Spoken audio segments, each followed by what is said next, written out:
বজাৰ কৰিলি নাই বজাৰ এভেইলেবল বজাৰ আজি নাজানে দেখোন আমাৰ ঘৰত কেনেকুৱা হেভি পাতে আমাৰ ঘৰত গাহৰি আনিলে আমাৰ ময়ো লৈ আহিলো গোটেই গাহৰি মাছ মাংস ব্ৰইলাৰো আনিছো নহয় আমাৰ গোটাকে আনিছে আমাৰ কাটি নাই আমাৰ এটা নহয় 3টামান আনিছে 3টা আনিলে এতিয়া ময়ো 2টা আনিলো মানে আমাৰ মেজিডাল পাছফালে পাতিছো কোনো নেদেখাকে কিন্তু বহুত ডাঙৰ মেজি হ'ব দে আমি যাম নি নালাগে তহঁতি ৰ মই কাম অলপ ব্যস্ততাত আছো হ'ব বা 30 টকা মাংস একন মই গুন্ধিম নে হাগিম মানুহ বজাৰ কৰিব লাজ পাওঁ 30 টকা মাংস কোনে আনিব দিয়া হে কোনে দিয়ে একন মাংস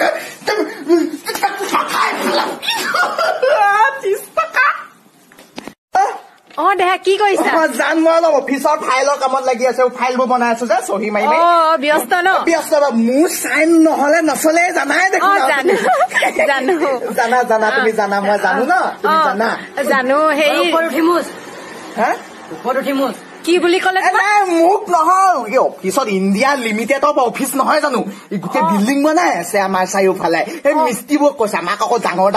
আমি ইণ্ডিয়া কামত লাগি আছো ভাৰতৰ কামত লগা নাই জানো सजना